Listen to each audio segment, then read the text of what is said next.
Welcome to Traveling Oracle, the magical podcast. This podcast is an audio version of my blog, Traveling Oracle, to offer the convenience of simply listening as I take you with me on my journey of exploring the magic of life, the hidden things, the layers of reality that exist just beyond our senses. Intrigued? Good. Let's go.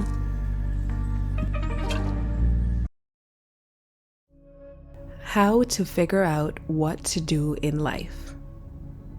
Your soul purpose.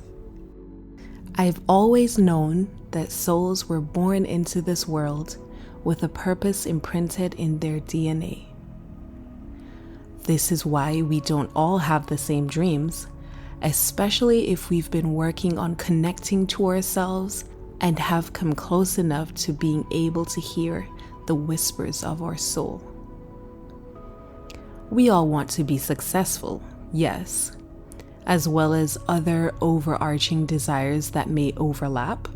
However, at the core of it, we all have different dreams and different motivations for those dreams. For example, I have a pretty good singing voice, and whenever I would use it at church or maybe singing randomly in front of someone else, they would gasp and say, "Girl, why are you not pursuing a career with your voice? You could go so far." Every time I hear that, I stop and check in with it in my mind, and I find that the desire is just not there. I have no desire to be a singer, regardless of how good I am or how much fame or money it could bring me. It's just not there. I'm sure you can identify with that. Having things you could do well and probably be successful at, but you simply have no desire for it. That's because those things aren't encoded in your soul to be carried out by you in this lifetime. Passion and desire for a particular area of pursuit are key indicators of things written on your soul to be completed. Those areas are where doors will unlock for you and opportunities will present themselves to you because the universe itself is conspiring to help you achieve this dream and to be able to express itself through you in this way. It looks for the places where it can find the highest vibration for expression, and that's through a person that is being lit up by their passion, lit up by their life and the people in their life. Then it helps to amplify that even more by bringing you more light, love, and opportunities. It turns into this beautiful loop of fulfillment and expression. What happens when you don't live your soul's purpose? When you don't live in your soul's purpose, you feel it in your mind, body, and spirit. Your life is heavy. Everything is extremely hard. It takes tons and tons of energy out of you to care, much less perform well. Everything you try fails, and it shouldn't because you followed all the steps and you did all the things you should have done. There is just so much friction in your life, and you feel like you keep coming up against a wall no matter what. Some people have very strong wills and manage to grit their teeth and push through the friction and the blocks to be successful regardless. But then they find that at the end of all that hard work, the success is meaningless and they feel no joy, no peace, no satisfaction, even at the pinnacle of their chosen field. Some people with strong internal compasses just have an inner knowing that they're not where they should be and their life is not what it should be. I definitely fell into that last category. I have always moved through life knowing that I wasn't doing what I'm supposed to be doing and am not where I'm supposed to be. That knowing was so much a part of me that sometimes I forgot that it actually meant something. I would ignore it and continue pushing in that career that I had no passion for, living a life that didn't light me up, because this is what you do. This is what life is. You don't get what you want. You just do what you have to do to get by, right? Wrong. Your life is meant to be lived to the fullest. We were never meant to come to this planet to do things we hate, to pay to survive, then die. We are here to live life to its fullest, contribute to the community of people living life to its fullest, and pass away happy and fulfilled. Anyone who tells you otherwise is so brainwashed in the matrix of this consumer society that demands we be machine-like producers daily. Have the courage to see outside of what you've been told is the way of life and tune into what your mind, body, and spirit knows is the right way of life. Your soul's purpose will have you productive and engaged, but not in a way that requires more than you can give, not in a way that sacrifices parts of you in the name of profit. It will bring your heart's desire, whether it's fame, riches, or simply to have enough, without demanding pieces of your soul and the dampening of your spirit as payment. What happens when you live in your soul's purpose? When you live in your soul's purpose, you end up creating something that not only impacts and fulfills you, but also changes the world. Yes, it could be changing the world literally with the ideas and the things that you birth, but it could also be changing the world by changing the lives of your small community around you. If you change even one person's life for the better or worse, the impact of that change is extremely far-reaching. They shift how they operate and interact with the world, which then also impacts everyone they interact with, which shifts something with those people as well, and it goes on and on and on.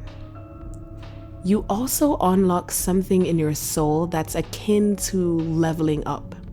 If you really think about it, there are many levels to life, and whether we like it or not, we are each on that scale somewhere. As far as I'm able to see at this point in my journey, here are the different levels, or as I like to think of them, levels of reality. Level 1, you are focused on survival, figuring out how to pay rent so you have a safe place to sleep, and figuring out how to buy food so you can survive. Level 2, figuring out how to survive, but comfortably. Level 3, you've got survival down, and now you want to also enjoy life a little. You're looking into trips here and there. Maybe you're saving up for a luxury item as well. Level 4, you are no longer content to enjoy your life in small pockets of time.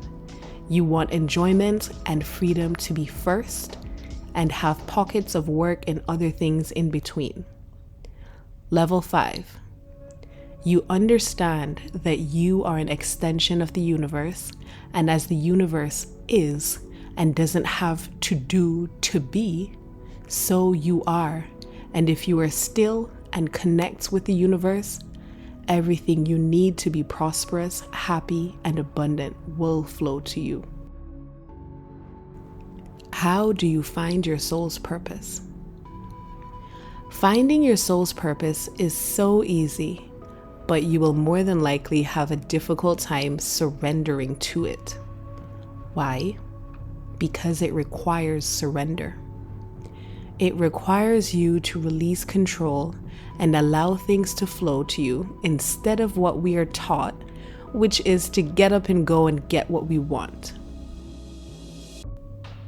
Now, there is a time for action, but it's important that you take aligned action and not take action for action's sake. First, figure out what. What were you sent here to do? What is your purpose? Then take action based on those answers. You are the expert of your life. You are the expert of your soul. There is not a person on earth who knows more about what you should do and what's imprinted on your soul than you do. Sometimes we need help to figure it out, but any external help is simply a tool to help you, not to make the decisions for you. Any coach or guru you subscribe to should only be helping you on the path back to you. If they are giving you the answers or telling you what you should do, run. In order to find your soul's purpose, you have to be able to hear your inner voice. Your inner voice is the connection to the spiritual things and the magic of life. It's that voice that tells you to take the umbrella before walking out the door, or warns you that something isn't right in a sticky situation.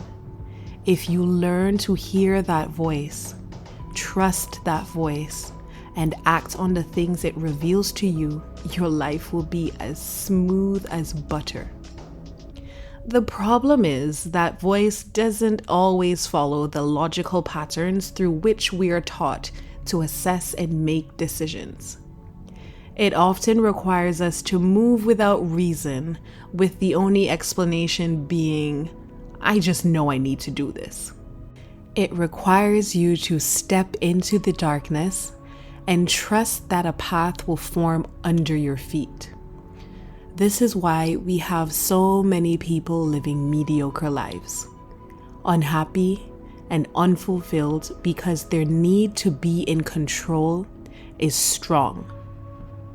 It's so strong that they will choose to retain control, even if it means taking a salary at a minimum wage or trading the finite resource of time for money.